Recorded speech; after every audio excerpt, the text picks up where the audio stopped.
Inscrivez-vous. Bapaka no kututé tokeka na émission mona au Saint-Esprit ko benga bango lelo ba musicien wana na ba politicien na ba faux pasteur parce que biso to benga bango ba kombo e bongi na bango donc bata batu nyama ba pagano bo fungola miso mingi basa ko ya soi-disant azo sambelela mwasi moko na pata téléphone après mama bengi sanga fone ya ochoma boko pena bazo bengi sa bango belé awa boza miyidi boza batu nyama. Le lot benga bino na lingala, oyebi yango un homme animal, c'est celui qui ne prie pas. Alors pour ça makamo selon sa chair. Alors ngalo kana so balingana ko bango na lingala. Oza moto nyama yo oyo senga batu badim, oza moto nyama et tu iras en enfer proprement. Ate boye na ba français, ate boye na néerlandais, ate boye na lingala, ate boye na ba séduction ba accent et na langage na bino. Odo wanga ozali moto nyama.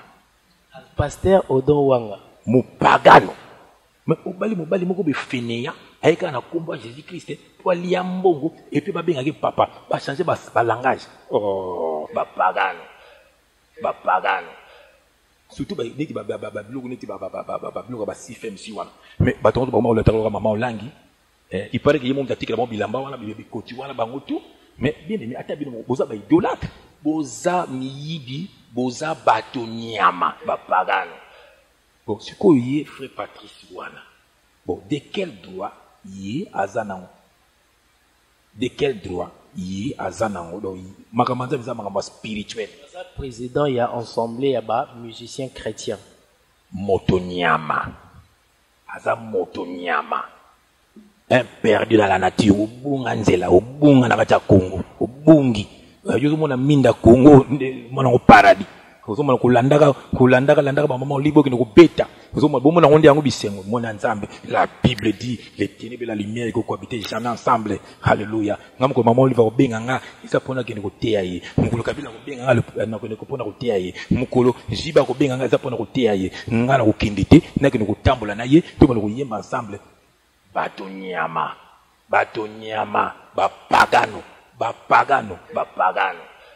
Bon, ndenge ni siko diange na soka zaki ya nzambe eke mobutu sataniste batutu bayebi mais ndenge ni siko azaki camarade na ye et puis mobutu azoke na maya nkamba ba maya nkamba sondo ke okanga mobutu azoke na maya nkamba omutu ba révélation boye bakati ba pagano boza miyidi boza bato nyama mokolo ko sakana na serre na biso azana bande ko to ya ko beto na ndako na bino avant no saint esprit ya biso moto wana ko s'en charger na yo ndiplo mesa ko zemi sabasi ko zemi sino na Afrique du Sud na bakini so oyawa okosa serre na biso et puis na ba français moko ndike professeur soki ya histoire ndo on a la pona ko séduire mais pourquoi vous savez la Bible dit pourquoi ba pagano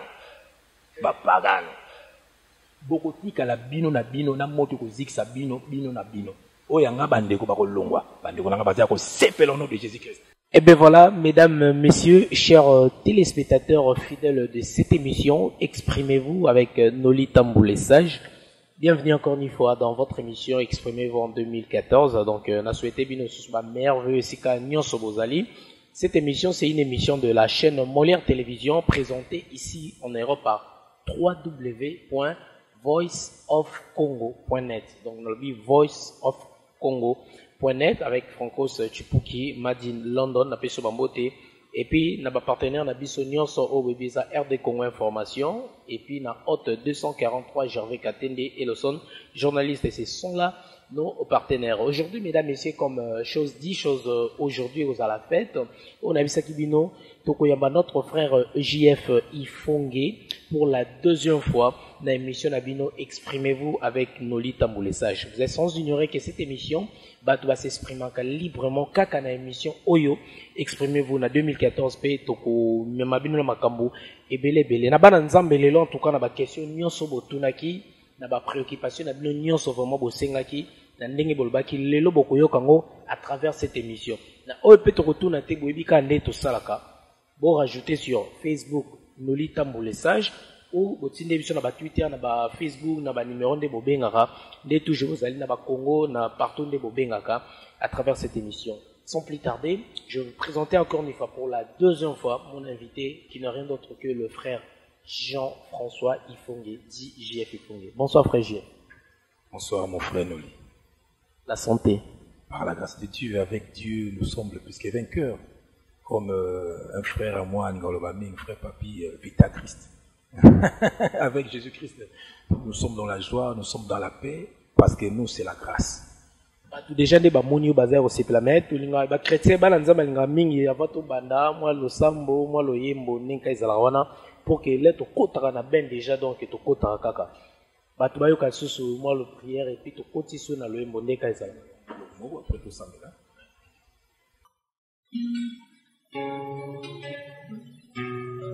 Oh Jésus-Christ. Yes, l'intermédiaire entre l'homme et son créateur. La Bible dit il est à la droite du Père et il intercède pour toi et moi. Yes, l'intermédiaire entre l'homme et son créateur. La Bible dit il est à la droite du Père et il intercède pour toi et moi. Il a laissé son trône pour toi et moi. Il a accepté la mort pour toi et moi. Qui veut prendre sa place dans ta vie? Lève-toi et dis non, mon bien-aimé.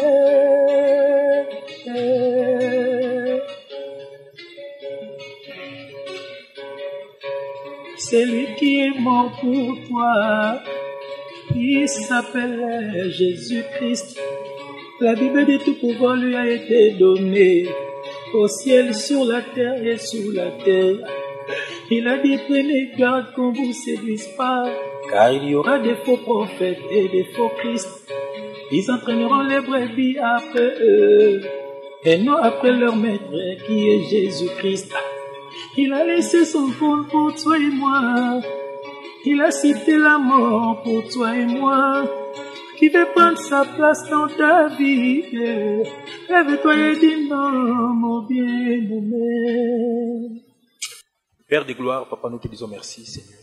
Sois béni, sois élevé, sois glorifié, sois magnifié, parce qu'il n'y a point de Dieu comme toi. Tu es le seul, l'unique et le vrai Dieu. Merci encore, Papa, pour la journée d'aujourd'hui. Merci pour mon frère, Seigneur. Tu l'as accompagné jusqu'ici à Bruxelles pour qu'on puisse faire une émission rien que pour la gloire de ton Saint-Nom. Papa, que cette émission édifie ton peuple, Seigneur. Papa, que le ciel s'ouvre, que le Saint-Esprit descend, que nous soyons animés par le Saint-Esprit, Papa. Que tout ce que nous allons dire, Seigneur, que cela vient que de toi. À toi seul l'honneur et la gloire. Papa, bénis cette émission. Bénis mon frère richement. Bénis sa famille, Seigneur. Fais-lui la grâce de te connaître et de te suivre. Dans le nom puissant de notre Seigneur et Sauveur Jésus-Christ. Papa, tous ceux-là qui vont suivre cette émission, qu'ils soient bénis. Au nom de Jésus-Christ de Nazareth, nous avons ainsi prié, nous disons Amen. Amen. Nasir Nabandako, Batu Basepeli et puis Babeti Maboko. Donc là maintenant, Tokoti, dans le vif de notre sujet de ce soir, il y a une émission Oyo. Frère JF Ifonge, Namikolelu Tikoleka, na émission to salaki, moi to soit qui m'a ba question vraiment ébélé et à Batu. Na bandi déjà parce que ngala ninga mingi tous banambala moko na bopikiliki ndenge balobaka. Batu balobi frère JF Ifonge obongwana te. Tokota na question na liboso. Obongwana te, c'est par rapport à quoi batu azomona ke na obongwani te. Izali po na yebite moto alobino question wana, ezata mususu muni ezali na lobaka toujours. Déjà, hein, avant de commencer l'émission, dans le lobby, on a pris Bandeko Yanga, bonjour. Bandeko Yanga. On a pris Bandeko Shalom. Parce que l'émission dans le salon, ce n'est pas pour tout le monde. Voilà. Et ça, on a élu de Dieu. Alors, Oyo, Bazo, Oyo, Bazo, Yana Makambo, Bazo, Binoan, et ça, élu, et ça, Oyo, Bazo, Bouni, sa vérité. Parce que ma béni, nous, non, l'oba. Bato, Bazo, Bimana, Basia, Bato. Bato, Bazo, Senga, Bana, Bato, Mbongo. Bato bazo nyoko la peuple de Dieu. Bon, sikoyo eloko ni na mabe na za koloba. Mais moto akote le melangai, c'est que aza mwana ya motu wana, c'est que aza camarade ya motu wana, c'est que yé pas azali kaka motu wana, alors bato nanga na kena bango frère. Nga na kena bango wapi. Déjà pour la question au lobby que OK na bango bato ba lobby obongwani te par rapport à la question on ndeko moko benga biso à partir à Grenoble. Frère Michel Milamba, à Grenoble. Après, on a posé une question Oyo. Et puis après, c'est qui verset mot biblique à Luc 4, il est parlé sur la bonne nouvelle. Balobi Boye, n'a simplifié. Notre mission est de faire, donc notre mission n'est pas de briser le cœur pour proclamer la parole de Dieu. C'est-à-dire, il ne faut pas trop attaquer ceux qui sont dans le monde. Mais plutôt, il ne faut pas jamais aussi les considérer comme nos ennemis pour le récupérer.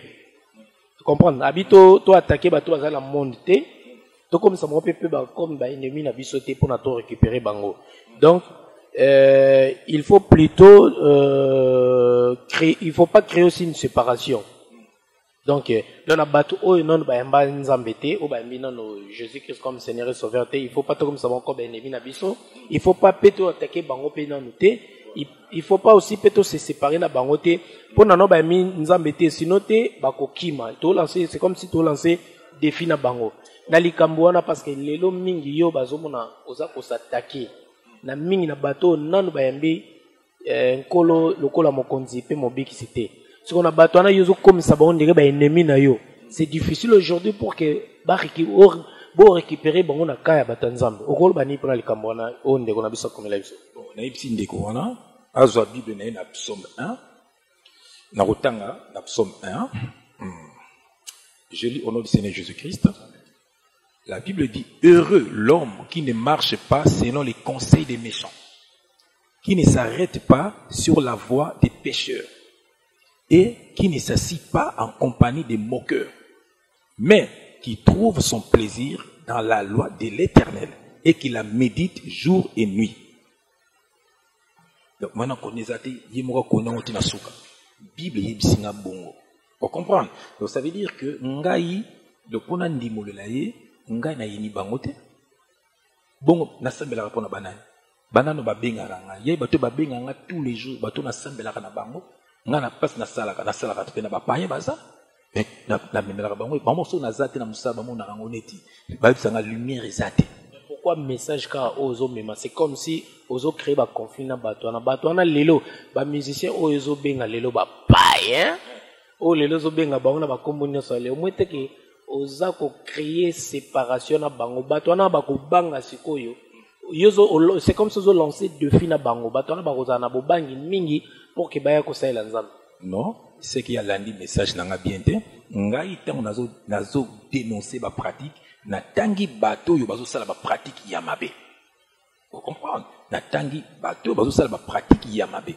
Donc bato bozo ko kamwa ndenge nini mboka net exemple Congo ezo kende bien te. Vous comprenez? Alors pour Congo ngo kende bien mais faut to banana ko kata bato yo ba meme makama mabe. Eza banani, eza ba pasteur ya lokuta. Ils ont un musicien monde, vous comprenez? Ils ont un chanteur wana, bango wana, na politique. Alors, tu wana nyonso tu wana, ceux qui ba bongisi, moi t'es mbogo kende bien. Vous comprenez? Mais tant il y a ça na poto, il y a tant nga ba faux pasteur na Bruxelles, ba Belge s'il vous plaît. Vous savez besoin de lui bon là. Bon moni, donc le loga ceux qui roi belge, roi Belgique a celle qui a système ya Congo wana. Et puis le côté on a sabino le gouvernement qui a engagé la bango.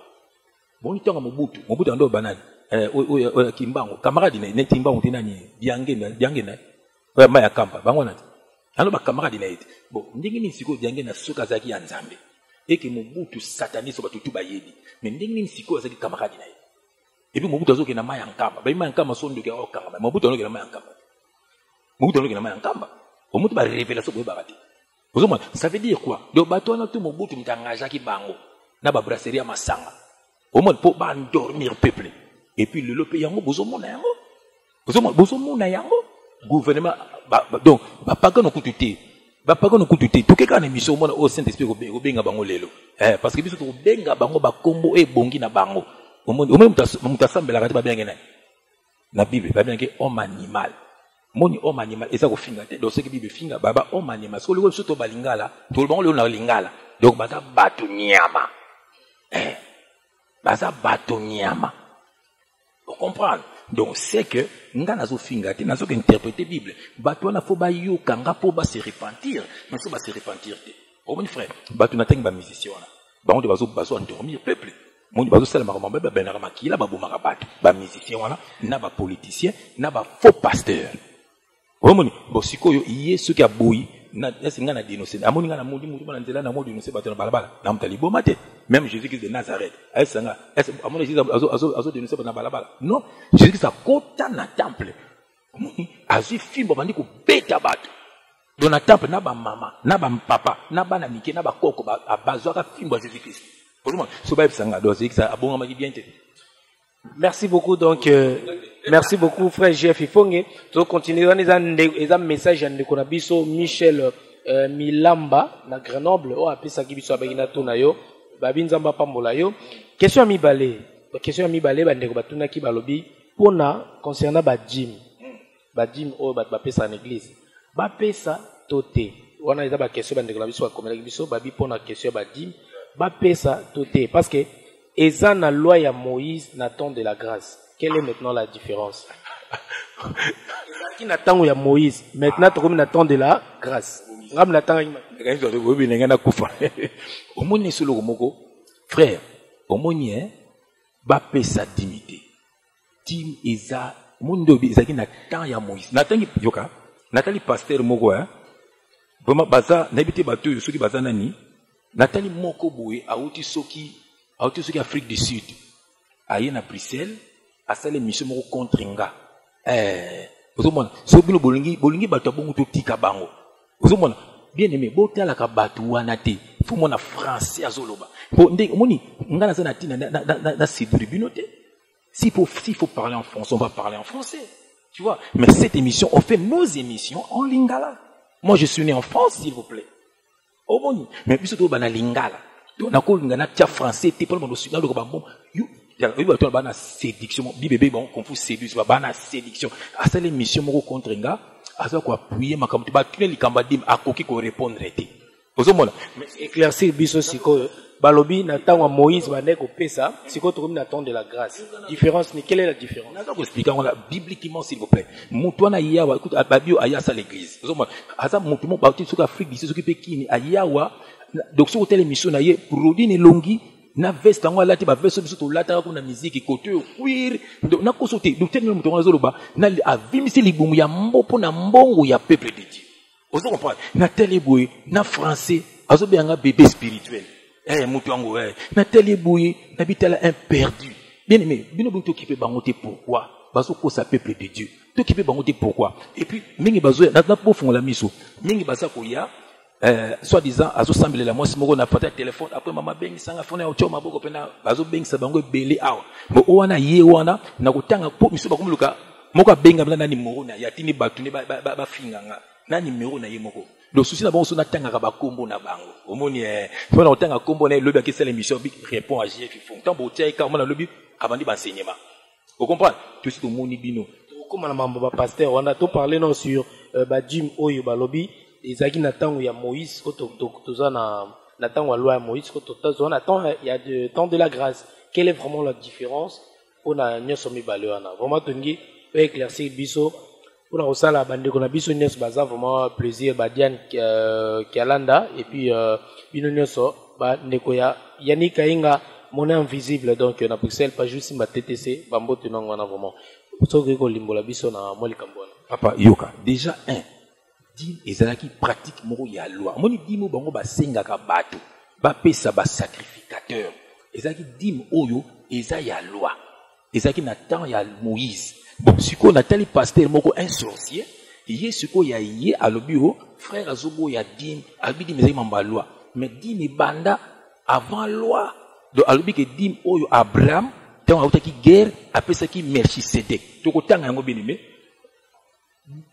boza miyibi boza bato nyama lelo to benga bino na lingala donc homme animal na lingala ezali moto nyama na so finga bino te c'est biblique oyebi yango un homme animal c'est celui qui ne prie pas alors pour so sala makamo selon sa chair alors ngalo kona so balingana ko bango na lingala oza moto nyama yo oyo sengaka batu badim oza moto nyama et tu iras en enfer proprement. Ate boye na ba français, ate boye na néerlandais, ate boye na lingala, ate boye na ba séduction ba accent et na langage na bino. Nous on va prêcher sans séduction parce que c'est le Saint-Esprit qui parle à moi et les peuples de Dieu sont édifiés. Celui qui n'est pas édifié, oza mutaka mususu. Nazo le belayote, tanga dans internet. Nazo le bandeko na ngai, nazo ils sont la trompette pour bandeko na ngai ba yoka et ils sont dans la joie.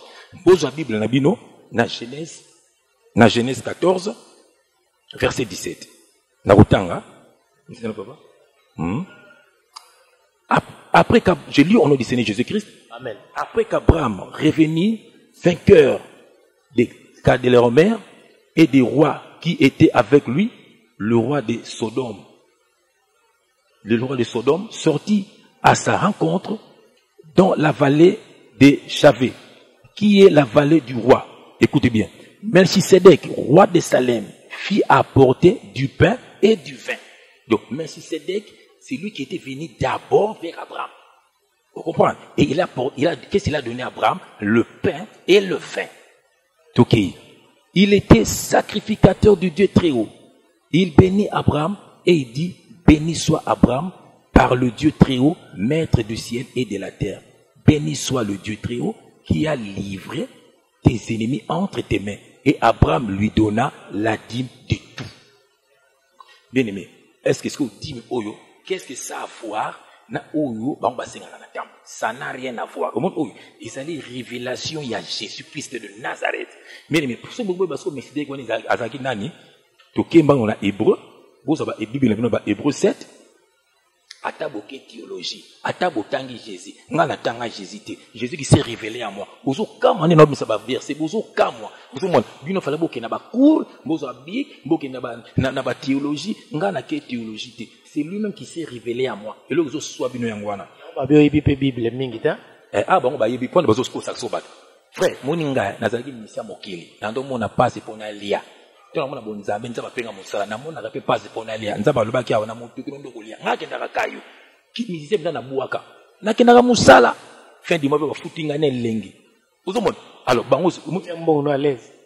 Sengo moko pema na kosote. O moko auti Afrique d'ici.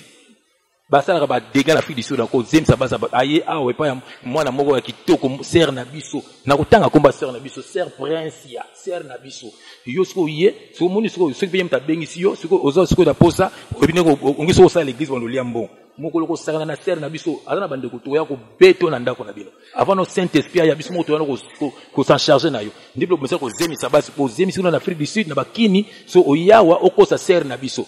Et puis on a des français, on dirait professeur, ce qui y a histoire. Nous sommes là pour nous séduire. Mais pourquoi vous savez, la Bible dit. Pourquoi? Moi, j'ai pas besoin de faire ça. Moi, nazolo bananga. Si bande connaît ce bazar en Afrique du Sud, mbote bobenga kinga ipona émission les amis de Gino Caporaji. On a pesi no mbote vraiment en Afrique du Sud. On a puis Omari Ouseni, hein. Frère nanga, c'est quoi tu la tuba, mais si c'est de quoi on a ça qui n'a. Où Abraham a pesaki, Babila donné la dîme de tout. C'est quoi, il a décidé qu'on a pesaki nini, lipana 20. Surtout autant que décidé qu'on a ça qui n'a. Hébreu 7, on a 1. Je lis au nom du Seigneur Jésus-Christ. En effet, ce Melchisedec était roi de Salem, sacrificateur du Très-Haut, alla au devant d'Abraham lorsqu'il revenait de la défaite des rois. Il bénit, donc tu vois, il bénit. C'est lui qui avait commencé à bénir Adam. Et Abraham, il bénit et Abraham lui donna la dîme de tout. Il est d'abord roi de justice d'après la signification de son nom. Ensuite, roi de Salem, c'est-à-dire roi de paix. C'est qui? C'est qui roi de paix? C'est Jésus-Christ de Nazareth. Vous comprenez? Donc, au moment Abraham, au moment Jésus-Christ n'a quoi? Donc, la révélation. Pour les gens na lukuta. Vous préparez déjà lukuta na bino. Moni Jésus-Christ na quoi? Donc, eza lokola tanga uti guerre ayina mokiliao. Abundi na bafo batwana. Tanga réussir na croix. Ayaki po mata na croix. Omoni, bagi bango ba empêcher ye. Mais tanga a réussir le lo biso pour moi chrétien. Balobi tanga ba tubaki likonga na mopanzi. Nini bimaki mai na makila. Omoni tanga ebimi après nini ba pesi biso nini. Église nde bimi wana. Donc, il y a révélation. Abraham, il y a préfiguration. Il y a Jésus-Christ de Nazareth. Quand Jésus, quand Abraham a été dans la guerre, quand il y a défend Melchisedec. Donc, il y a le col, Abraham est le père de la nation. Donc, Jésus-Christ a été une nation. Donc, Abraham, quand il y a, qu'est-ce qu'on fait Melchisedec? A pessier, Melchisedec d'abord a pessier nini, pain na vin. Il y a un awa, l'eau na sang. Donc, la parole et l'esprit. Ouais. Abraham a pessier la dîme de tout. Yango oyo, bango sikoyo, bangi balobela. Oyo sali, moni wana ezaki, moni bible mbaso otangi surtout ancienne alliance, tout wana ça parle que de Jésus-Christ de Nazareth. Frère, c'est là na zone dimna likamba bimbe. Koti ka mutwana boite, koti bimbe wana bandeko balingi to ba poto leka na mbako po ba kesese belé vraiment to ye baba pesa to te parce que dans la loi Moïse bandeko pesa ce qu'on a na de la grâce ba pesa to te pour ba maman belé bandeko belé vraiment benga ipona mutuna wana. Mais la dîme, ça n'a jamais été de l'argent. Au moins déjà, il y a Abraham, ça n'a rien à voir avec Abraham. Oui, Abraham, il a dit l'histoire de Jésus Taroya. Il y a un moment qui Isaac, Abraham a dit qu'il Isaac, l'agneau de Dieu. C'était Jésus-Christ. Au moins, quand Adam, Caïn Abel. Donc, tant que Caïn, il a fait 5 francs. Caïn a fait 6 bilanga. Apesi manda mabilanga. Abel a pesa gini. Agneau. Parce que c'était Jésus-Christ. La Bible parle que de Jésus-Christ de Nazareth. Bien aimé, tozana Deutéronome 14. Exactement moulay. Deutéronome 14. On a verset 22. Je lis au nom du Seigneur Jésus-Christ. Tu lèveras la dîme de tout ce qui produira ta sémence. C'est que rapportera ton champ chaque année. Chaque année. Chaque année, s'il vous plaît. On a dit, à l'époque, chaque mois, mais chaque année. Année, s'il vous plaît. Chaque année. Chaque mois, il faut payer ça. Ils ont un pourcentage, je crois, 10% il y a salaire ou bien un bon gozo gagné. Mais chaque année, ils ont chaque mois. Batonyama.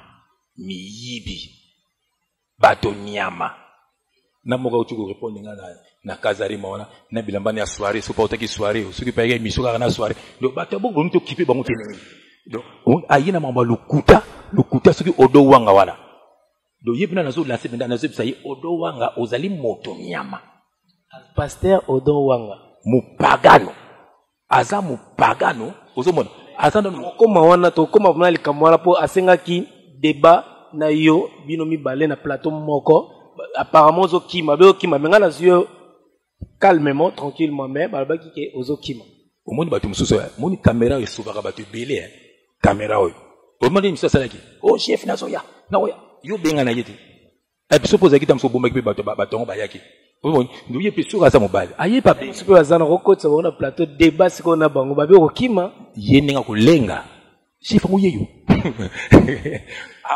te volé non na question oyo bo to kota na likamwana to vanda place na osino bango ya ko sakana te na so moni ba faux pasteur wana tu wana kobana na batata na bango babenga ka ba père spirituel na bango tu ti na bana na bango babanga kanga ya ko sakana te je te le dis yo komi ke oboma bato osa bazo banga ote na mama nzambe me bana molimo pete me ba bango ne na nzoto bango nde mutu balobaki bakoboma ngai soko tu interroger ba frère nanga ba oyibisa yo moko to benga ngai ya ba benga groupe mobimba ukomona omoni ngai tuna bango ss na benga ta moko nga banga na bango te yo ka frère so ba betinga pona Jésus Christ c'est une grâce pour moi so ba bominga pona Jésus Christ mais ce qu'on dit ni bango balingi ka baza na sima Jésus Christ pour ba liambo mais balingi te ba sacrifier vie na bango pona Jésus Christ pour ne balingi te to koma wana non oyo tangela biso mwanda ndambu comme ça to comprendre bien sûr ba dim quoi ba bien tu les verras oh dim ya mutu no yemo est-ce ba te na tin yom to pesa dim na est-ce ba te verset oh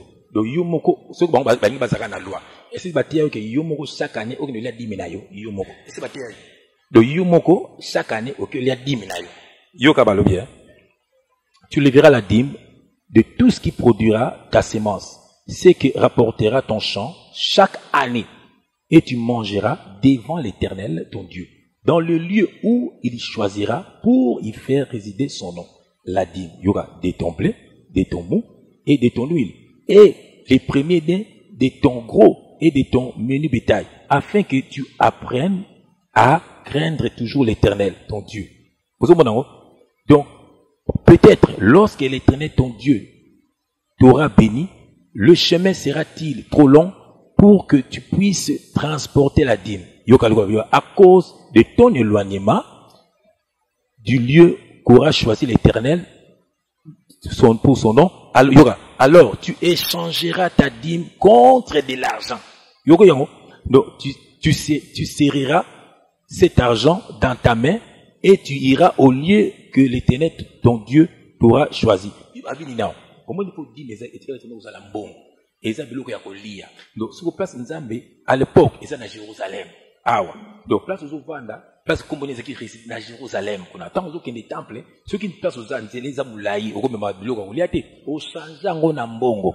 Tant que comme à Pembeni, aux Uisikoyo, Dimwana, au Mousso Kombongwana, au côté na magasin, au Sombi Biloko Yakolia, et au côté kuna au Liango na famille, mais ne me botenga tout.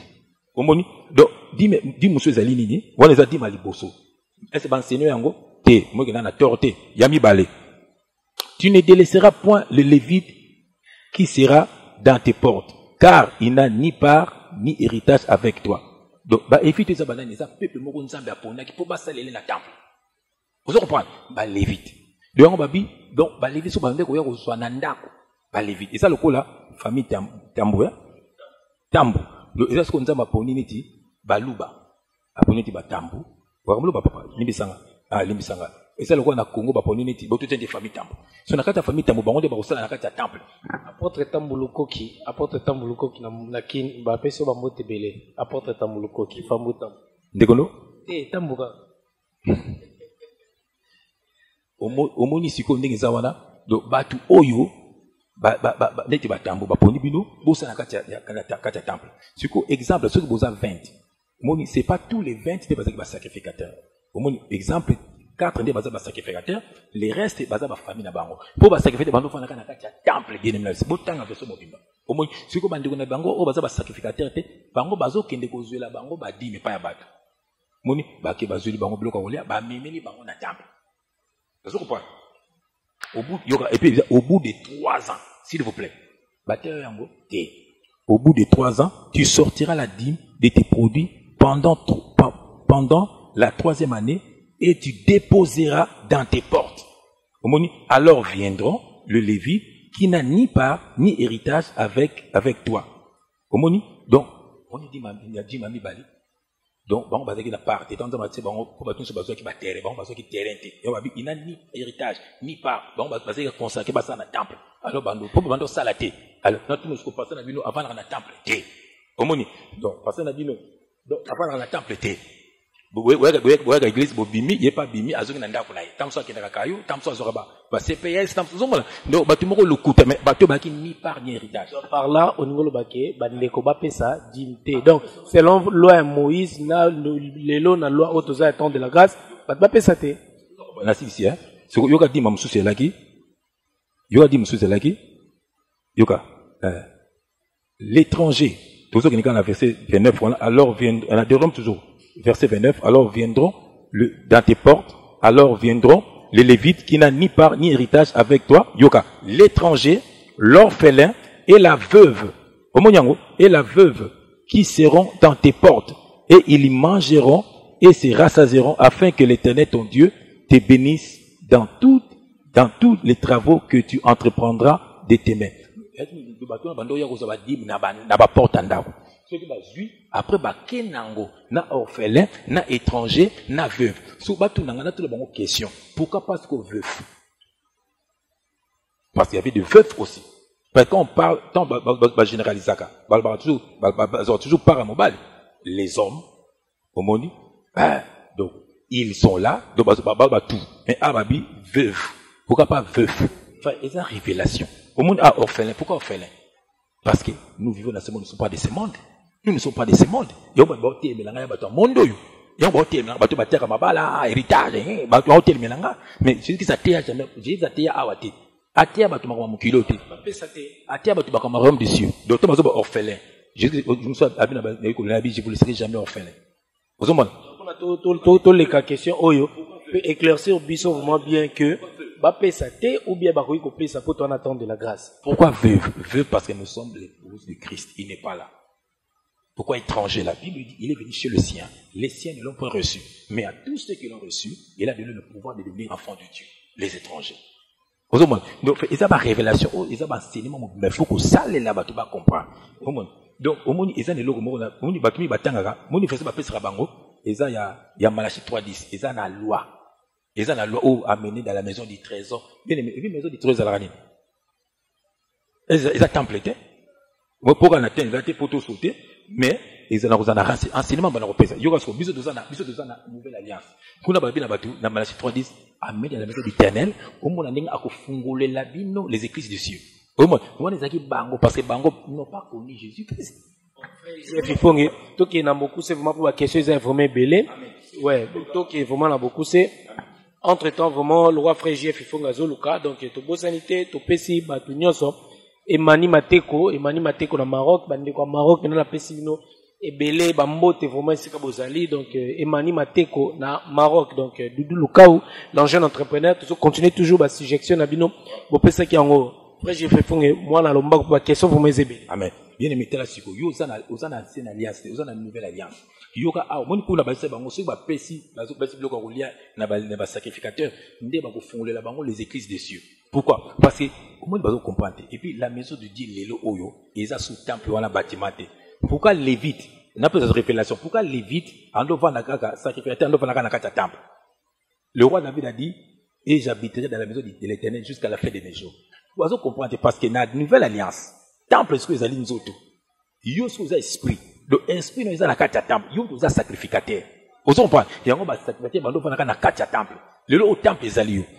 Yo awa kuna babela ba so bo pesi biso ko na nouvelle alliance répondre biso lo mbangu ba pesa toté vraiment pour na toto sotango to umeli ba pesa te mais bazo sepela po bazo tanga bazo na Éphésiens 1 verset 3 yoka béni soit le Dieu le Dieu je lis au nom du Seigneur Jésus-Christ toujours béni soit le Dieu et Père de notre Seigneur Jésus-Christ qui nous a bénis donc bien toi tu es béni oyo so pambwama yoka qui nous a bénis de toute bénédiction spirituelle dans le lieu céleste en Christ. En Christ, pourquoi? Parce qu'à part de Christ, on a fait l'alliance. Lui, en Christ, en lui, Dieu nous a élus avant la fondation du monde pour que nous soyons saints et irréprochables. Hein? Toi, tu es béni depuis. Donc, il y en a des Lévites, il y en a des Israël, différence c'est ça mon nez. Bon, bah, c'est peuple physique, mais c'est un peuple spirituel. Donc, ma frère, c'est belé à un peu ça bateau. Merci beaucoup, frère Jeff Fong. Et donc, par là, déjà, on y kolbake. Nouveau, il y a grâce, il y a kala, c'est toujours pareil. Donc, pour yo, version, ok, le gens, va payer toujours d'une. Tous les canaux, question, où est-ce que lundi? Alors, nous en avons Romains 10, verset 4. Yoka, je lis au nom du Seigneur Jésus-Christ. Car Christ est la fin de la loi pour la justification de tous ceux qui croient. Car Christ est la fin de la loi pour la justification de tous ceux qui croient. Christ est venu pour te libérer, toi et moi. Alors, ceux qui te tirent dans le temple, ceux qui te tirent dans le temple, pourquoi Ayaki? Ayaki Betatou. Ayaki ko libérer Bisso. Il est venu nous libérer. Souvenez-vous, première fois, on a côté dans le temple, Azui Nini, comment on dit? Azui, parole, tant à l'obaki. L'Esprit du Seigneur est sur moi pour faire quoi? Pour libérer les captifs. De Ayaki ko libérer ma captif. Ayaki ko moni sa bavek. Les abavek ko famille soutien, et abavek ko bazo tambola, le yenge ko landa le yenge. Yango pe lelo oye ko libérer biso na makambo oyo yabadi mnengi bandeko bazali koloba. Motuna mosusu euti na ndeko na biso moko atuna biso frère Didier Mpiolo ya mama Lydie hein frère Didier Mpiolo ya mama Lydie question na yo otunaki ya ngoyo alobi pona salaire ya ba pasteur pona salaire ya ba pasteur est-ce que pasteur azana droit ya kosala ou église nde moto il faut efutaye pona likambo ya ba pasteur. Après, c'est la version, la nouvelle alliance. De quoi on a tout frère, pour y aller dans la tanga te prendre. Tanga na ngala biteko tanga na yo. To wela nengonga entre temps peto kini mombango bango to to tanga nyoste ko nemi. Soit Hébreu 11 na verset 6. Je lis au nom du Seigneur Jésus-Christ.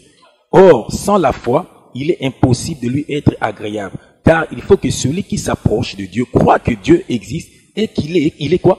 Le rémunérateur de ceux qui les cherchent. Il est le rémunérateur de ceux qui les cherchent. Donc, à fou, takamoto, à lukaka. Bien aimé, ce que tu as dit dans la nouvelle alliance. Il a fait de nous un royaume de sacrificateurs. On a Apocalypse 1, verset 5. Il a fait de nous un royaume de sacrificateurs. Il y a un aponeka ba lévite. Donc, aponeka neti biso. Moni biso toi ba lévite. Ba chrétien lelo oy. Tout ça ba lévite. Parce que tu vas dans un temple. La Bible dit, en réalité, dans l'homme, c'est l'esprit. Ton esprit habite dans ton corps. Et ton corps, c'est le temple de Dieu. Mais si vous avez un idée, si vous avez frère, nous sommes là pour s'édifier. Et puis, après, si le ministère, vous avez la grâce, vous avez enseignant, vous avez la grâce, vous avez boyé, et vous avez tout la corps de Christ. Comment zéro foot à pasteur te? L'église, c'est quoi? L'église, elle est ensemble, il y a battu. Et ça n'a coûté. Si le pasteur en azali, qu'on s'est sacrifié à ça, la c'est pour être concentré, pour n'avoir mpate ba prébi. C'est que pasteur azali motonyama. Azali motonyama. Akende ko luka musala. Nous sommes dans la nouvelle alliance. Mutu tout fa kene musala. Mutu azoke musala on a vraiment concentré pour na azoton na ba jeûne et prière a luka vraiment présence ensemble. Nani askosi yo bongo. Ba makamba sala kana. Noki mama moko na kisasa kota ba jeûne soki ya 100 jours. Mama moko muyibi. Mama oza motonyama. Mama oza motonyama. Ozo kosa. Bien aimé, la Bible dit au monde entre Dieu et nous, frère, il y a un seul intermédiaire. Et l'intermédiaire, c'est Jésus-Christ de Nazareth. Bako sayote. Maman, on a essa, c'est la côte argentine. Nous allons faire une église, nous allons faire un temple. Parce que nous sommes sous oh, église qui n'a gêne. Tout le monde a dit, maman a dit, coca meli. Oh, pardon, frère, nous avons fait bon passe. Oh, donc c'est que tout le monde a dit, nous n'a gêne. C'est là, papa. Intermédiaire qu'ils allaient Jésus-Christ. Nous tous nous sommes le rôle des sacrificateurs. Nous avons aidé on a prière, yoko aidé on a prière. Il a dit quoi? Prier les uns pour les autres. Oh, allez faire des nations des disciples.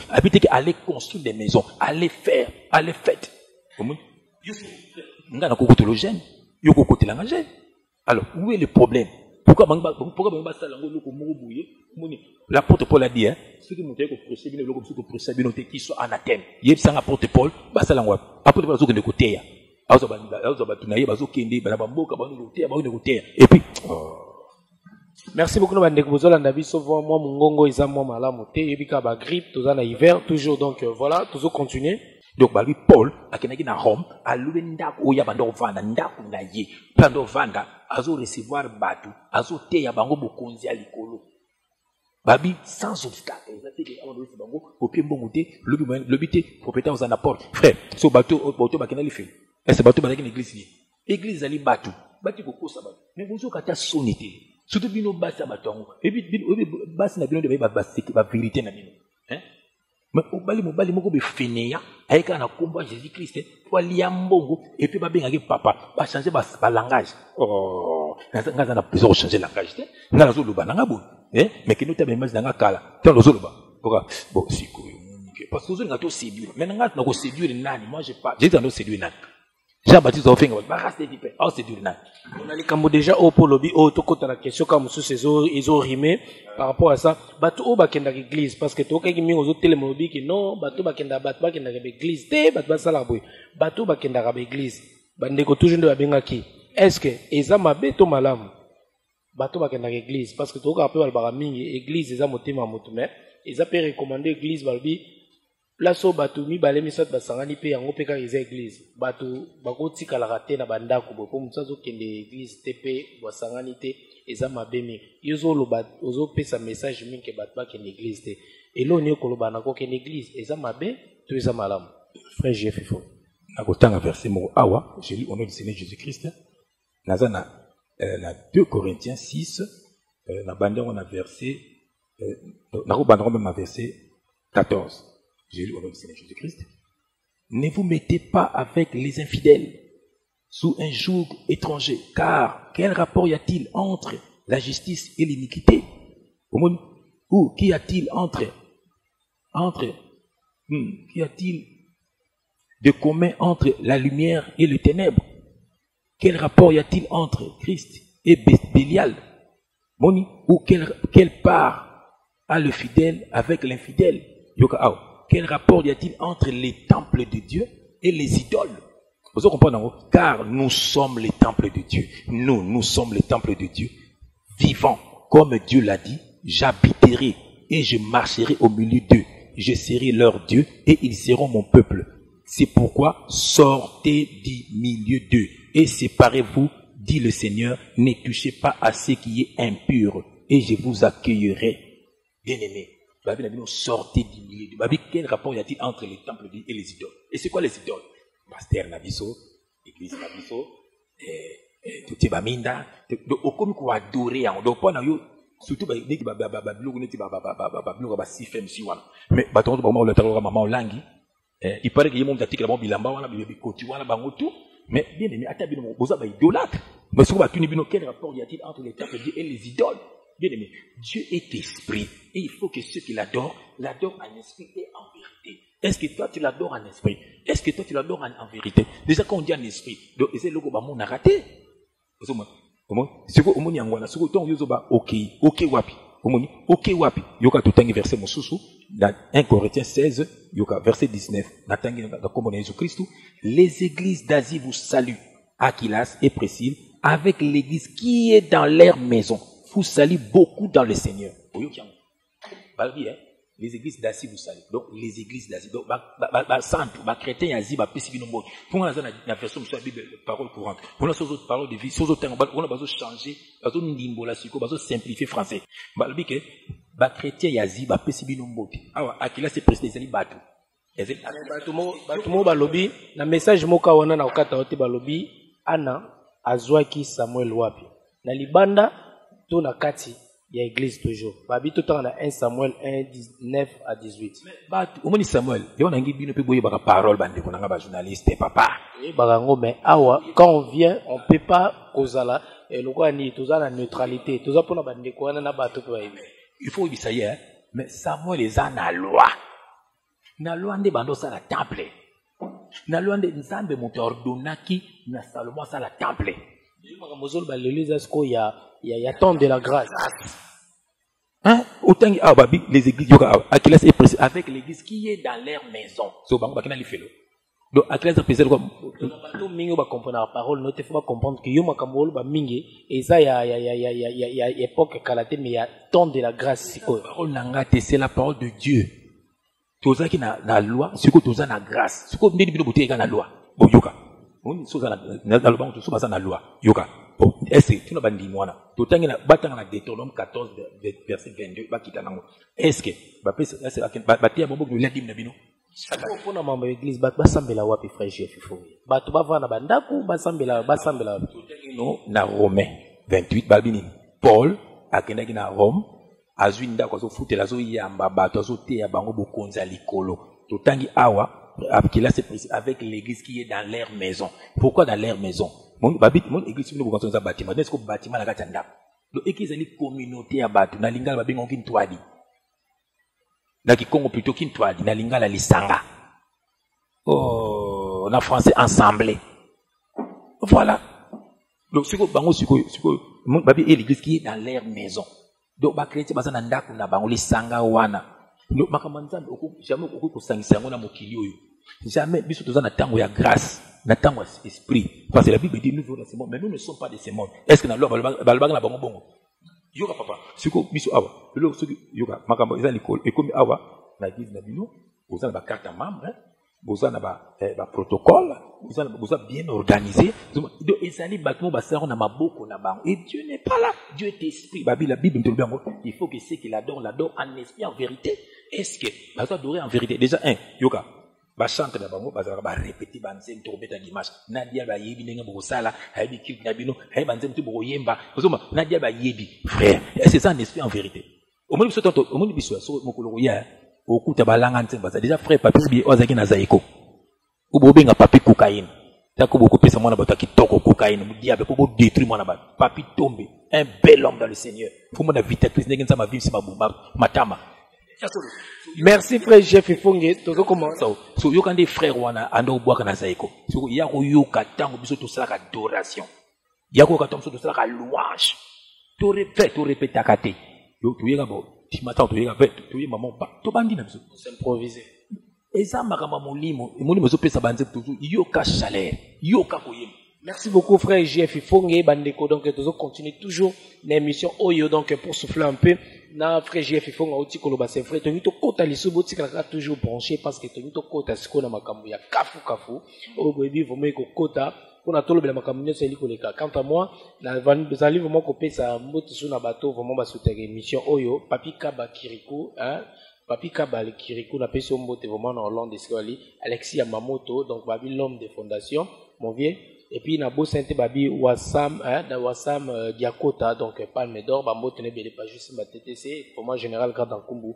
Merci encore une fois na ba soutien na Eric Poulet, tous vraiment ensemble et de la part il y a Franco Tchipuki, donc babi Mami Kazadi, Henri Kazadi et Tobo Sainte Amanda Fifi, donc Bibi Dan, donc Noëlla Itamba la norvégienne bonne guérison na yo, donc Alinka la patronne, donc Alinka la patronne de patronne, Bambo Tenebele et Ritani vraiment Kapena, frère JF Ifonge.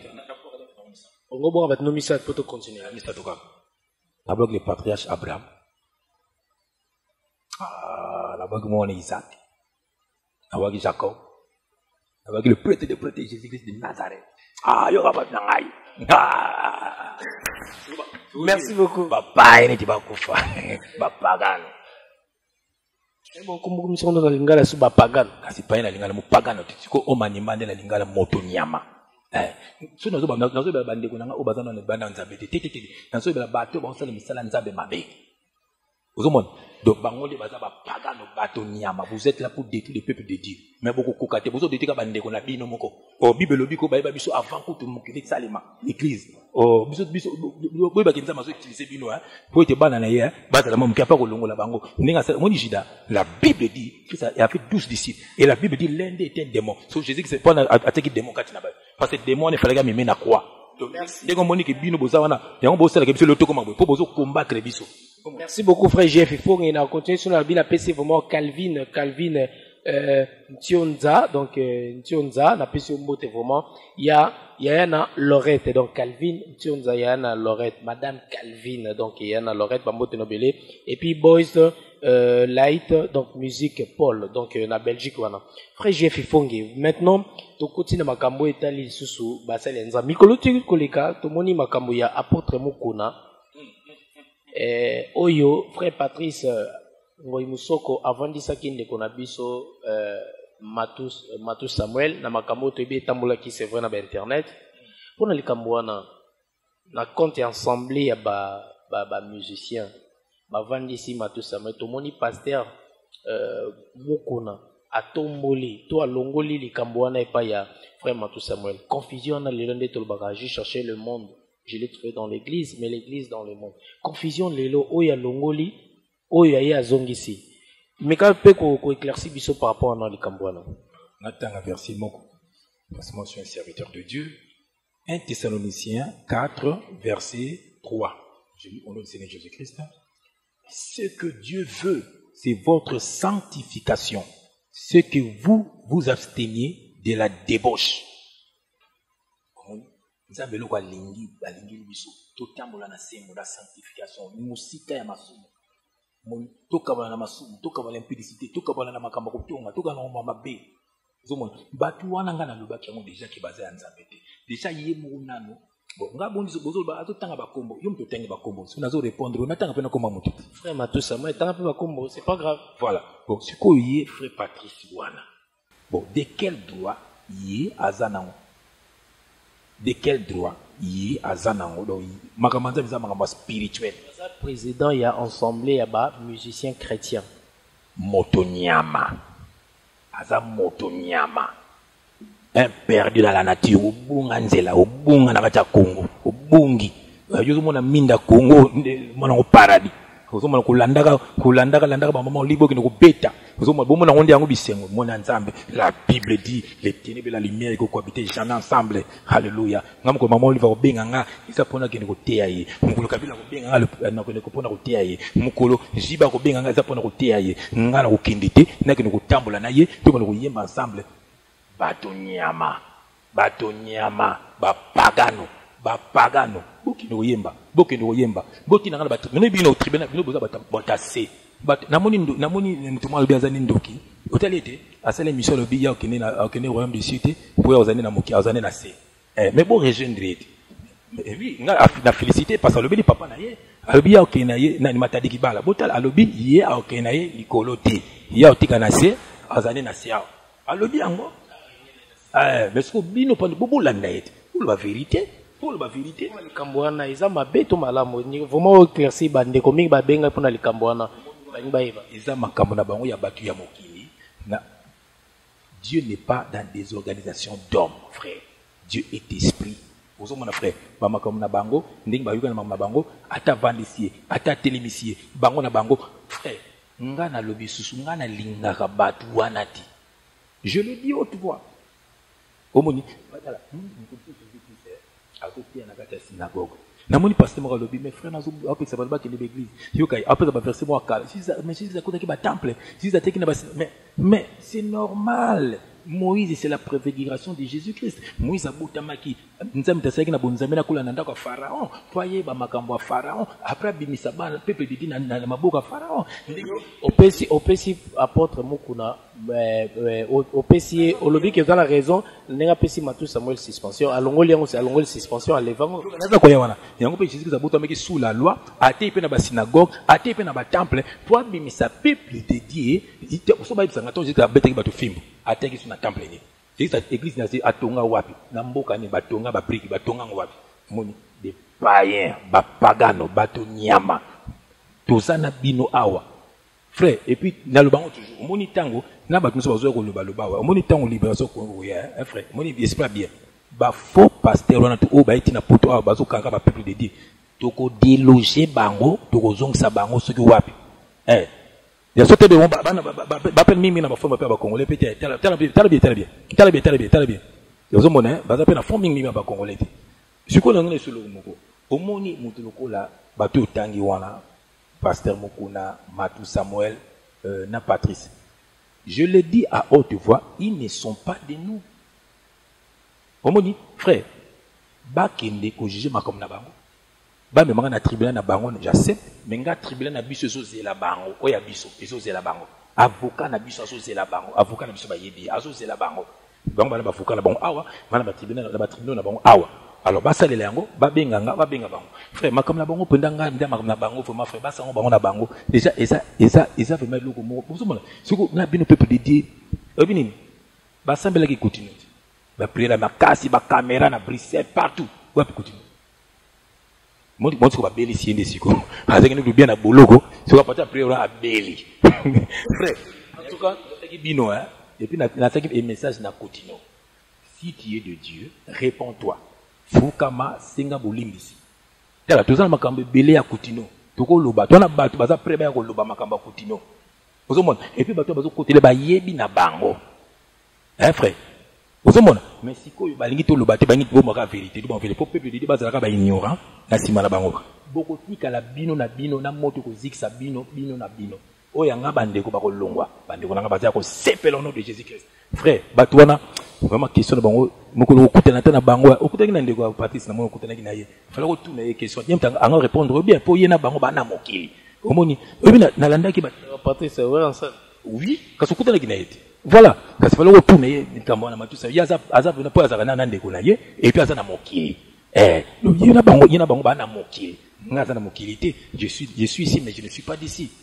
Merci beaucoup frère JF Fonge bandeko bino no vraiment bozolanda to continuer toujours na émission oyo mokemke to koma vers la fin de cette émission na demande bosenga kinde ka ba ki bo hésiter te vraiment ya ko réagir toujours na appel na bino sur Facebook Nolita Moulessage ou bobengi toujours na numéro de tozalaka pona to continuer toujours na ba invité na biso frère JF Fonge Na koti na ndeko moko pasteur na otanga kombo patanga kombo na ope, je me permets quand même Odon Elwanga. Alobi asengaki débat na yo. Ozoloba mingi.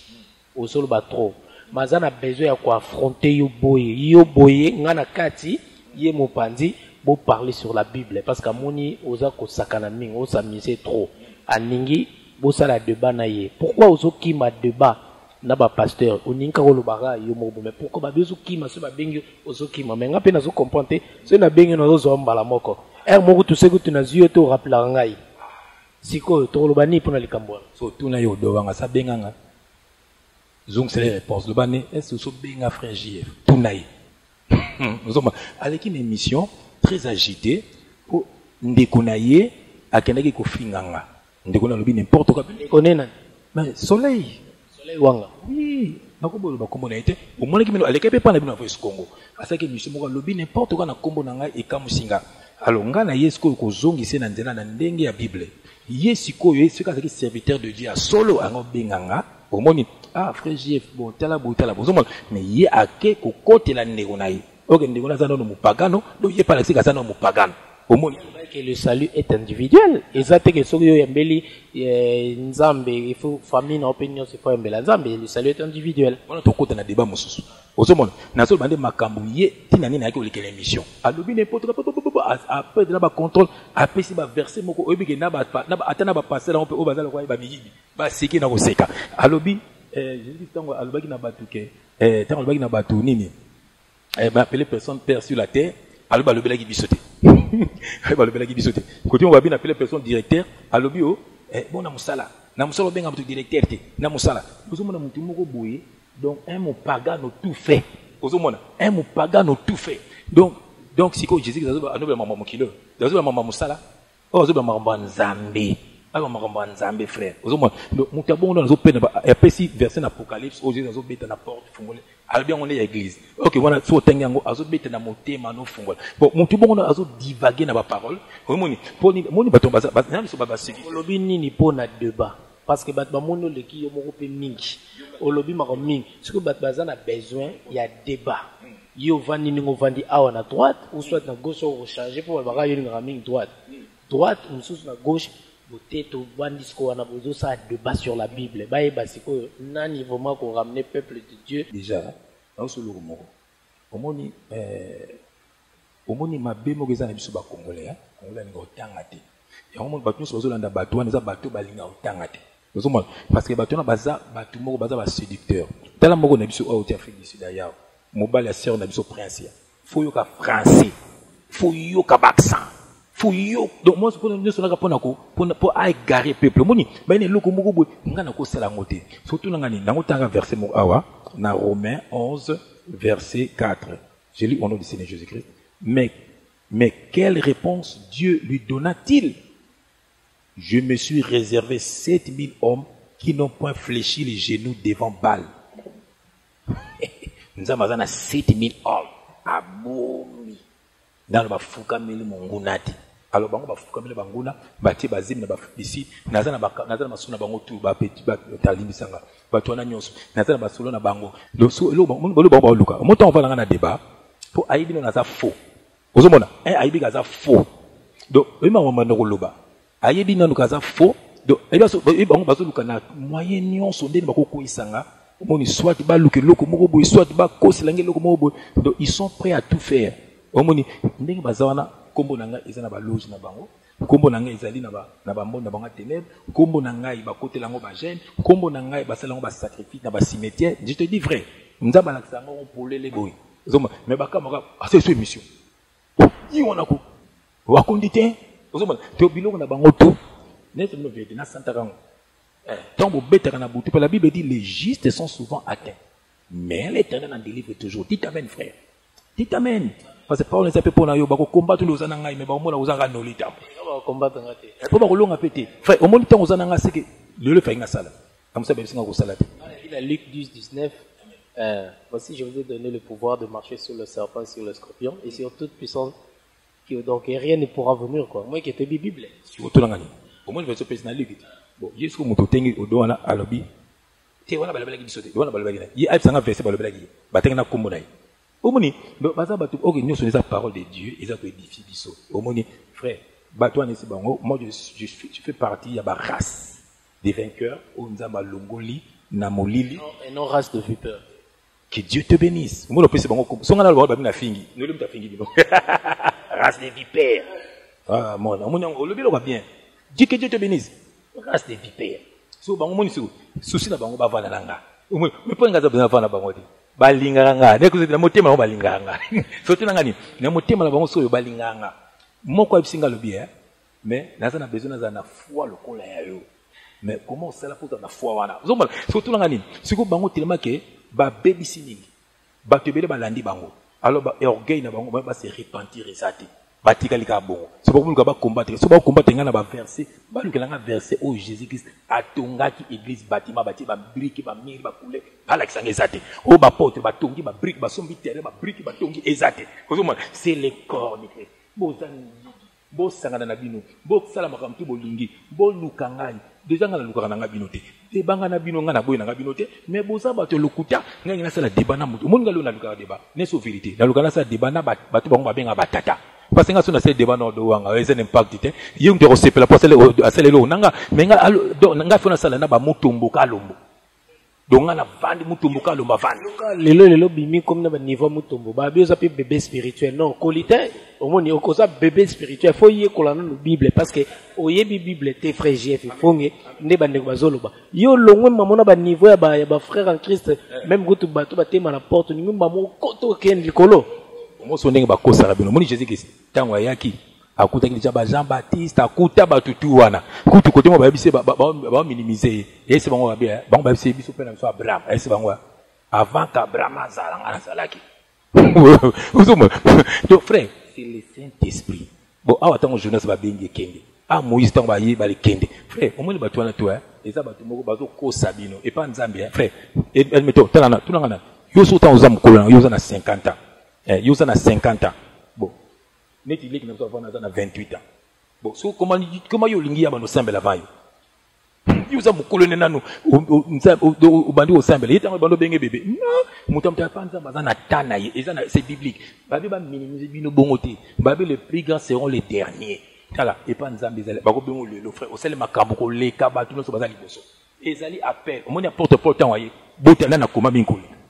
Na obatama na les 12 wana akama ki Paul omoni motakoma koleka Paul mais Paul azali na Jésus-Christ te frère et puis Paul le bien nous sommes na bino na zon pa ya motuté fait kolanda batu wana te ba dekonanga ba lembisa foi na bino te nzambe de c'est Dieu qui c'est le Saint-Esprit qui enseigne omoni ceux qui Saint-Esprit enseigner yo oteli bandi ko parler de la part du Seigneur ba minimiser yo te et puis et là on a eu zabino ko dans cette prochaine émission. Ministère, il y a délivrance. Mensonge sur mensonge. Lokuta. Mais que qu'on l'a l'ingara mama kindoki. Oh, bien aimé. Ndoki na vino ko sala loko mogote so za na synthèse. Ndoki akosa biso dona ba témoin dona ba moko so mo la fandi atola ba mama ozo va o kama ngwa ko bisa. Ozo mo. Donc ndoki akosala ngayo na tanga bango tous les jours. Ba tele melaka ngayo yo kaka. Mosoki nza ba permettre lelo na kufa na kokufa. Mais soka permettre te nasa. Bango so ba banga kaliwa. Bango banga kaliwa nga banga liwa te nga ko pona la porte par la mort pour moi est un gain nga isa gain pona ibe sika na kokende bango ba bisika ba kokende te bato nyama ba pagano nazo ba pagano nazo benga bato ba libanda bonzambe te nazo benga bato bazana bonzambe ya lokuta ya Dieu avec des minuscules donc vous avez quoi peuple de Dieu ko vimisa mabumu surtout oyo te fig d'ici yo penda yo et puis la bien c'est l'église na botanique. Nasi boza déjà église moko déjà bino za mibale o tukuya po emaka mesikezani so to bando ya par force ko déloger ce ko bala kuluna vraiment na musala nzambe na moni yobina chef ya banda ba kuluna oui na ndimi yango donc c'est que Jésus-Christ aza chef ya banda ba kuluna comme tabana ka nza yemoko akoti na temple azu fimbo afiakoli abengani batu na bakoko na banam na babana mo bango poko comme yo ko se décider ko mo boma batu. Omoni natalaki nani ndikonoka pasteur Paul Bakia ndikunangati si ils sont pas mes frères na pesa bino lomo omoni Jésus Christ azote na temple la ka Bible moko ka nzambe moko siko bopanzani bokaboni bonde divergence de pourquoi yoka nganga moko leki na TV kuna nganga aotanga omba Jésus Christ c'est moko benga bi na réglé point natali azot na Bible à côté ozomona na Bible à côté na komba Jésus ta monoko nayi Donc voilà. Frère Jeff Ifonge, pourquoi kaka yo benga bandeko nyonso ba païen, ba pagano, yonde oza saint de sang ou bien ezani? Pourquoi batu nyonso baza pona yo baza mabe? Siko pona yo, nani aza malamu? Pour batu yo, apparemment yo baloba frère Patrice, païen. Baloba o Matou Samuel, païen. Balobo soki maman pasteur nani? Jézabel. Pona yo zafina na accent ndongo lopela. Jézabel, païen, tout ça. Pourquoi makamnyo so pona yo yonde mutoza saint de sang ou bien ba o baza ba païen wana elo ni ba ko sala ke pour que ba yamba Jésus-Christ comme Seigneur et Sauveur ou bien ba bongola mutema parce qu'apparemment yondo za saint de sang ba tunyo so wana baza ba païen ningo lobaka Tanga verset moko Bible mtezo loba toza na Tite 1 verset 10 yokanga papa j'ai lu au nom du Seigneur Jésus-Christ. Il y a en effet surtout parmi les circoncis beaucoup de gens rebelles, des vains discours et des séducteurs auxquels il faut fermer la bouche. Ils bouleversent des familles entières enseignant pour un gain honteux ce qu'on ne doit pas enseigner. Il faut kanga bango minoko. Et ça, ba parmi biso ba séducteur, ba na ba discours moko ya lokuta, ba français moko ya lokuta. Omoni ba yena ba bima moko ya lokuta, miso ba ngolata ba toge, miso ba col pastoral et outi wapi. Ba tindi biso na Bible ba komango wapi. Ba na ba je moko boy. Omoni ba yena makambo fait biso nous omoni sozo tanga ancienne alliance, ezo memo na Jésus-Christ. Tant ozo tanga nouvelle alliance, c'est toi et moi. Ce que tu as ancienne alliance. Et puis na le bien bien. Loi moko te na ancienne alliance et longo. Nyonso ezali mais ekomi spirituel. Ekomi spirituel. Anyo obande ko kata po ba tsupela ba tumakila anyo ngo nde Jésus-Christ. Temple bande ko kende temple onde ngana yo. Sacrificateur wana nde ngana yo. Donc tout wana frère, ce que yo ke na ka église na bango. Est-ce yebisa comme ça kende dimanche bala so ba book bala so ba nyama ba kata kingo dimanche wa. Ezate ba robela makila. Bon siko ndenge nini? Bon, si quoi, il y a un makala. Bon, si quoi, n'est pas basé na-t-il. Dis-moi mon basique. C'est la parole de Dieu. Oh, au monde si quoi.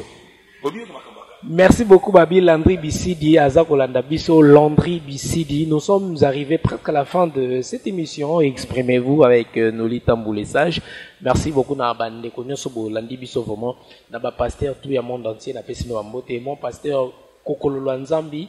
Na bosente pasteur Anissé Ngono bandeko nyonso vraiment ya corps du Christ les olanda biso donc prophète David na peso mbote côté en nous allez vraiment na église toujours ya bananzambe donc tout comme vraiment presque na suka frère Jeff Ifonge tobi ke émission autre toujours continuer mais batu bazana besoin vraiment baye balisus bazala vraiment éclairci bazana besoin ya débat mon contradictoire entre yo bien na pasteur moko aux après tous apprêter naza prena banani omoni Jésus Christ en zotinda bato nato lobi prena banani oui ozokende po lobi prena banani odon elwanga asenga kiyo bosa ne débat oza olobi ni no tout d'abord pour na no ya on a zonso na makomi omoni so Jésus atindi moto omoni atinda ka moto il faut koisa nano monima o comprendre omoni tant Moïse ayaki akoisa ki pharaon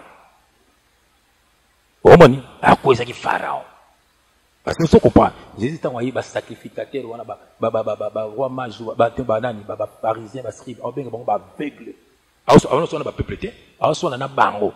Qui quand les cas côté na temple, bêti na peuplé. Vous comprenez? Donc, il y a des colonnes, au moniango, c'est que tout le monde a une bango vérité. Dans le bien bango, baza batu oyo, il faut un zambe à récupérer bango. Donc, wana, tout ce monde, wana, on a récupérer bango. Si vous avez besoin de batata na bango. Vous avez batata na bango, ndenge yobenga, atoto obenga. Est-ce que nous avons nani? Vous avez batamakazi. Atuna bon. Frère, na yeti. Na yeko. Na mona liko fi ko betanga na ko. Ah, banga no tellement venu sur le bas, banga terre. Moi je suis prêt. Banga venu bazo yo kilo ma wazo banga terre. Frère moka benga na lelaki. Frère moka benga yi. Frère, je t'aime à un niveau qu'on comprend. Parce que tout ce que tu fais là, c'est par amour. Frère, nous avons déjà sauvé. Mais tu passes à la télé, tu risques ta vie pour nous. Et laisse-moi te dire une chose. Makambo déjà il a fait nango parce que tous en souffrent nadi. Vous comprenez? Ah bien frère, je sais que tu le fais par amour. Frère, c'est par amour. Oui, c'était battu na rébellion. C'est comme si frère JF Fongue pour la question pesa malamingi. Yo c'est comme si bateau bazo quoi ming na yo eza ba bateau baza ba permettez-moi les mots baza ba perdu na bana nzambe ou baza perdu bazo ba coup. Par exemple, pasteur Morobe Tobo était parce que makambo nyonso pe bateau ba problème ezalaka pe basala nzambe muto nyonso mutu moko tata parfait muto aza nzambe ou bien rabbi n'échange bezara yemo Jésus-Christ de Nazareth. Mais c'est comme si yo au former groupe numéro ya bateau oyo bazo ba problème na ba pasteur na ba frère en Christ na ba ni bateau là c'est comme si bangondi ba soutenir le frère JF Fongue. C'est comme si peut inciter bateau na haine moko pour bateau ba quitter ba église mais bateau ba. Quel est vraiment le message il y a frère JF Fongue? Et ça message il y a un vraiment message aux ramener et puis pour ça pour nous séduire ban nzambe ba sambela ou bien ça pour na okimisa bango les sous ba s'éloigner encore une fois de nouveau dans la présence ensemble. Amen. Dans répondre à ma commis, j'ai lu au nom du Seigneur Jésus-Christ dans 1 Pierre 2 verset 9. Vous au contraire, vous êtes une race élue, un sacerdoce royal, une nation sainte, un peuple acquis, afin que vous annonciez les vertus de celui qui vous a appelé des ténèbres à son admirable lumière. Ce qui est dans verset 4, approchez-vous de lui, pierre vivante, rejetée par des hommes, mais choisie et précieuse devant Dieu. Et vous, même comme des pierres vivantes, édifiez-vous pour former une maison spirituelle, un saint sacerdoce, afin d'offrir des victimes spirituelles agréables à Dieu par Jésus-Christ. Au moins, pour offrir des victimes spirituelles, car nous l'avons dit, victimes spirituelles, ça est belé. Oh, bozo pexangana luba. Papa moka benga azalaka na kotanga mboka zalite. Moi si na ye na kisasa, moi si na commencé mon église uya sipe, angane kuluka na poto moi si na. Oh, nzoka pasteur wana komo bana moi si na ye. Ya tinda kambongo, do asala kama kambutu. Mukomso moi si na kraka yebisi mobali na ye. Papa telanga ibo voma limbisa. Ah bon? Ba benga pasteur bo pasteur a wangani. Pasteur ko wangana. Ba bengi na bandini, ba bengi na ndo sati ngake ya solo, batunda ba mona ba mais moto wana abo, ndo so sati na sano ya nzambete. Et puis moi moto ngwa ebisi moi na bi no mwandi na kolimba so na kini.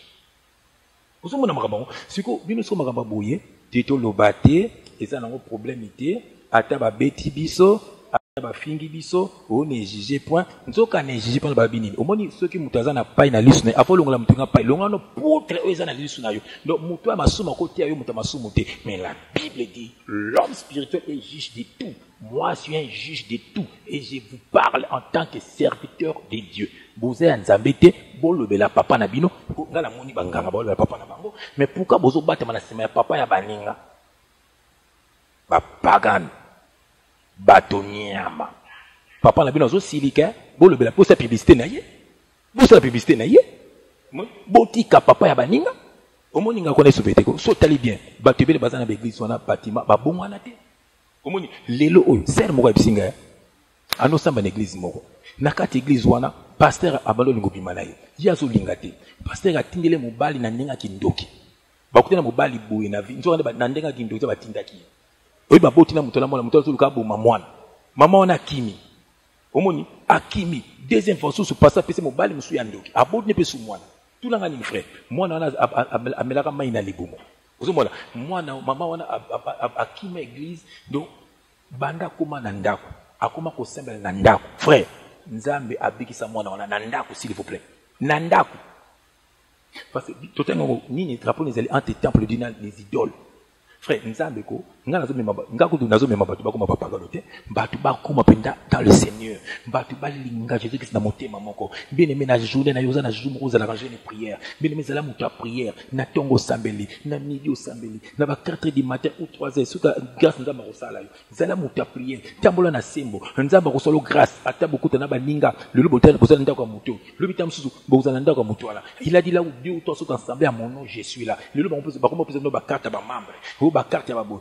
Qu'est-ce que ça voit avec Dieu? Vous avez dit que vous avez loyenge. Et on a le baki ou bino na bango, vous sali ba sosu na bino, pour beaucoup isa bana na nzambe. Mais le son de la trompette est là, bana na nzambe o bazo yuka nzambe ko lo bakati na ngai, basa ko lo ngakati na bino. Voilà. Frère mo ko bisinga lobi frère, obi ke pasteur mo ko pasteur bango bisi lobi, yo na mono au commun ministère JF. Il a compris directement que passez par l'andarai. Banda wana zo makola kombola. Abina ki na ministère JF. Et au révolutionner l'évangile. Jésus Zarosan. Comment on m'ouvre? Jean-Baptiste Zarosan. Voilà tu n'es pas toi. Frère Jeff Ifongue, tu comme vraiment na souka parce que minute yobi kaka de temps is money, tu comme vraiment na souka. Frère Jeff Ifongue, attaquer tout le monde, donc tu vas revenir pas sur ça encore. Mais frère Jeff Ifongue, na makamunyo sozali koloba lelo. Bandeko lelo ozo caresser mitema na bango, si je me permets de dire ça. Na bato lelo bazo landa idéologie na yo o lelo mebi na bon non lobi na Christ idéologie na so bato na lelo lobi bazaki mi balé misatu 4 5 6 le ba comme ba 20 30 000 des milliers de gens pour ba bengara biso, c'est-à-dire bato bazo sepela pe na makambo zali kolba misus pe baza contre la trobo ya ngote lelo soko comme na bato na nyoso idée na yo makanisi na yo après soko bato na nyoso lelo bazo ya frère sambelanga lelo frère saelanga bo frère lelo soko zali na mongo 2 3 le ba comme 1 2 3 000 4 000 5 000 o sala ni na suka idée na vraiment eloko nini o ina ministère ozali ko sala lelo après o suka kana ozo sala o suka o sala na bandako ou bien o koma péter le roi bandeko ne ba sali ba église ou bien yo ko changer o longo li di mo comme son kombo mususu pour que bo futa bandako tout ça maloba vraiment suka ngola pona to silisa to gagner temps moi j'ai le kambolobi mon mobi o changer dim pour futa ndako frère tout temps nos bible tout temps akila se précise avec l'église qui est dans leur maison. Bah frère c'est bien Paul avec na Rome à luenda qui mo zo vendre azotia ba tout chaque jour ba tout ba ya tia rabango frère nga yo bi tout ce qui combien de 1000 opérations là ba tout plus de nombre de opérations na ba benga nga to simple frère évangile ça non simple ba bi aller faites de toutes les nations des disciples point barre. Philippe esprit mai din Éthiopie a autant l'église a tayé a baptisé esprit le ngoli Philippe point barre le local en Éthiopie on a beaucoup plus de chrétiens que des musulmans donc et ça ce qu'on dit ni que batu wana siko ba ememi longo mabe ba melo ndenga loi que temple que sacrificateur que bouillé que boy OK bible lui siko à la croix voit les pasukaki il y a de temple za souté yondo za temple frère yonde zala na bonzambe omoni yoko yanga na rotia yo pour rotia mos na rotia bana na rotia baninga na yo pour motia na ndano bozo sambela c'est comme ça tokutenaka so je mo boto partager parole porte à porte par rotia bananda otenga ngote frère juste encore sur la terre autina batu na banda bokende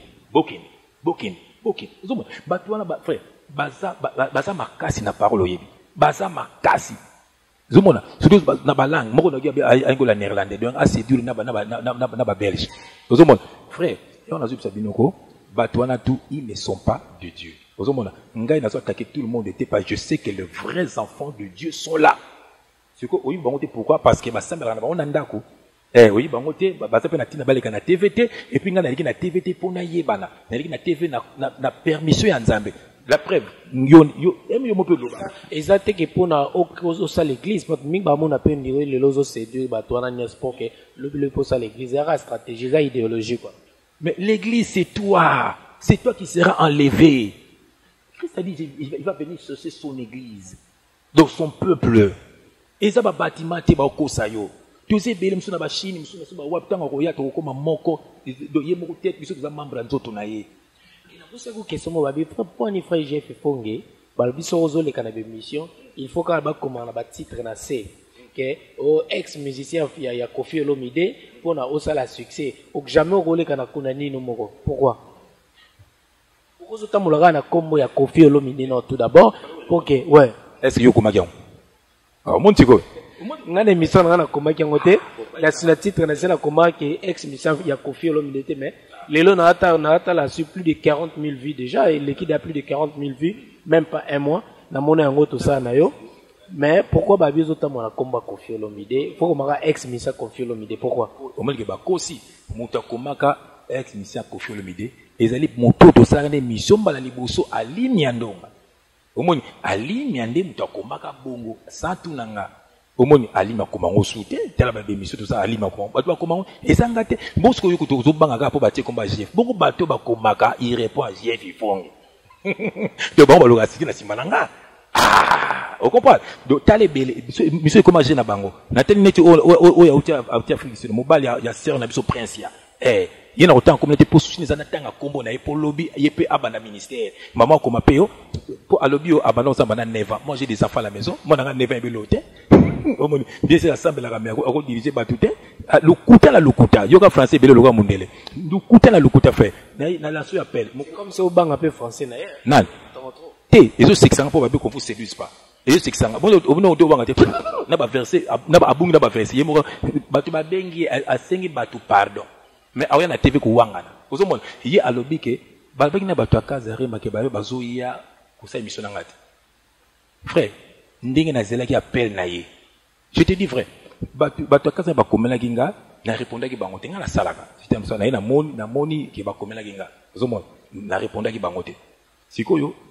et celle qui joue un peu na zalaki na uti musala na interroger pour ceux qui ba benga ngati na teli pareil nanga je pas reçu de yo na moni appel na rappelle yo na moni appel na bango te na moni appel na bango te na moni pas appel te siko na bime ya lo baki akoya donc frère tout ça ni lokuta na monoko na ye ngai na ko agresser te na zo lancer appel so ka linga ya asada mso partage na nga parole aya obenga to kutani to sali partage la parole je suis là ba là ba pasteur pe belé oyo makama zo loba ba benga nga frère éclaircissez un peu na lokabo to solo liango o mon frère so bango zani ni sima caméra moni tema aza faux et nazo na songo aza un faux et puis restera un faux o moni donc basinan o ya tikina moni donc moni neti odo wanga eza nazo répondre te no ba vérité mutu abenga mutu bazara ne di matin au soir pire mo benga nani nakutanga communauté nakutanga communauté pona ibika zala nayi pire c'est on atteint communauté kuta okamo na bona kabula bango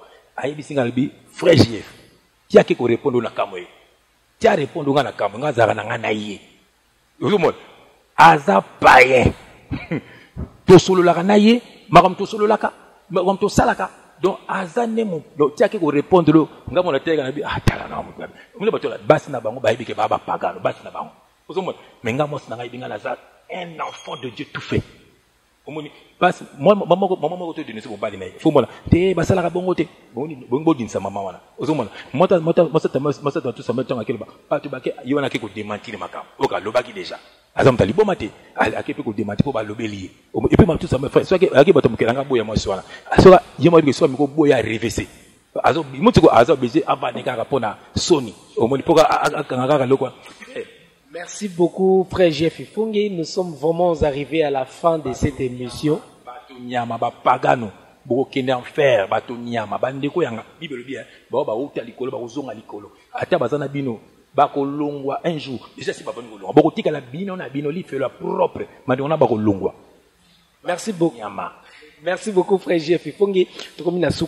Émission vraiment vraiment si vous avez aimé cette émission, dites amen à celui qui est derrière la caméra. Le réalisateur pas comme les autres, Roger Smith, le beau quoi maman, Roger Smith, Balbi, la qualité, la différence, l'excellence, toujours dans leur simplicité. Là on a le bagoza pas comme les autres. Wana.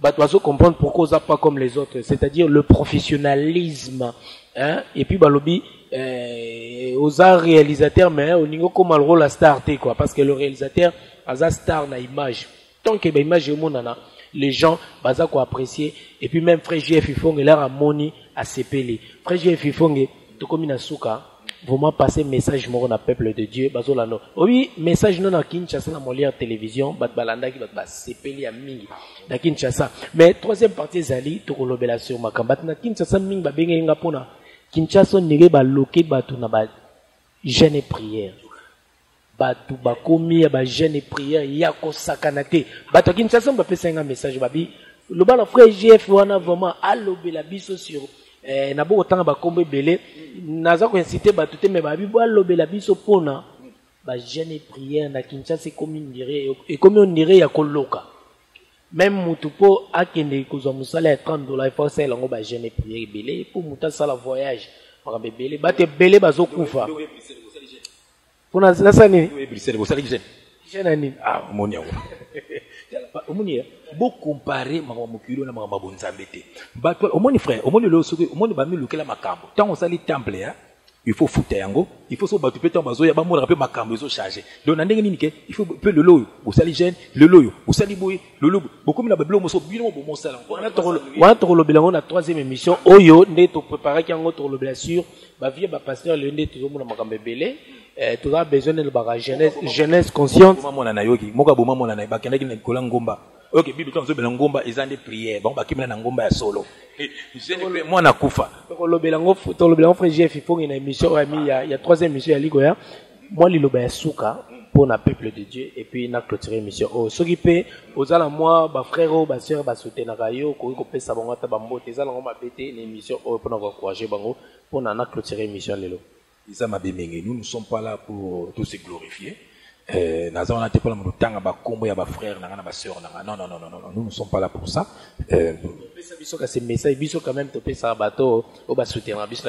Ça c'est normal. Parce que quand il y a une mission d'être la Ranger Smith, il y a une de deux wechi mbote mingi vraiment l'invitation dans Bruxelles.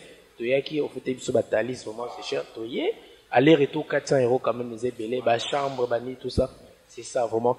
Tant que vous avez malamu, vous avez sollicité, vous avez charge parce que vous avez besoin de promotion et puis de deux wechi na Bruxelles vraiment rien à dire. Vraiment vous avez gêné le logo sala, ba gêné à Bruxelles. Vraiment le coup momingi. Frère Jeff Fongi. Mon frère Dodo Weti, que Dieu te visite pour la gloire de son nom, que Dieu te bénisse. Au Seigneur Nabandego Nabiso, nous avons selon au nom de Jésus-Christ de Nazareth. Amen. Fais un message na souka pour notre clôture. Au monde comme le loba, c'est que vraiment peuple de Dieu, souverain sacrificateur, c'est Jésus-Christ de Nazareth. Et ça, nous avons que nous la yoté. Au monde, Bible et Bible, prenez garde, beaucoup viendront. Au monde, mingi bakoya, bakoyaki ngai naza Christ, ngai naza prophète. Zo naza ba ya lokuta. Nani poba mema batu na lifelo. Ngati nazo loba, nazo ba bala ngate, nazo ba te bo malo tinebso bambongo poto so ba caméra, nazo ba ngote. Bien aimé, Dieu m'a donné du travail. Moi je travaille. Moi je fais que parler par amour. Bobo funga mabolonga. Mais bango bazo tant bazo ya, bazo pour intérêt na bango bazo défendre. Dim, bazo défendre. Bien aimé, bo yo père dim. OK na ba temple. OK bon, qu'est savoir no kota rombesi. Au moins que eza yango c'est ngondo kota rombesi. Le côté, le bien aimé, son de la trompette. Et autres bêta, botelema bien dans le Seigneur, pour fungula miso, car bientôt c'est la fin. Et le diable est là. Et c'est facile, hein. Voilà. Et puis, nous savons, boké bapé, boké na témoignage, boza komona. O na zalaka ndoki, o na salaka boy. Natali moko liba zalaka ndoki na suka lobi diable ndo peksa ba pesa ka dimité. Faut que 10 000 na mamba loi. Ça n'a rien à voir na mamba lelo. Donc tout ça pas comme pasteur. Alinga lo lia bambon. Bien aimé, mutu so mene akia tangi Yesu. Je sais que azo préparer lobby akoma moté il pense au bon. Mais batoka biso na kanaka na ngoti. Zomala nzamba sunga bino bolongwa na maboko ya batu wana. Bolongwa bo bando sema na bandako. Boko mabapagano te bozane bapagano ko bozana bango. Nzamba yoka kapea bato masumu te. Pona so baba bato masuba sambela ke kutino abimi na yete. Kut abeli. Ete abino hein. Que Dieu vous bénisse. Merci. Donc, c'était là le mot de notre frère JF Ifungi. Nous sommes arrivés à la fin de cette émission. Si vous avez aimé cette émission, dites amen à celui qui est derrière la caméra. Roger Smith, le beau comme maman, le réalisateur, pas comme les autres. Quant à moi, Nouli Tambou, je vous retrouve pour un autre numéro de votre émission Exprimez-vous. 3e numéro et émission où ils allaient sous notre frère JF Ifungi. Nabiskana Bolé Bandako, beaucoup misankolo. Dites amen. Amen.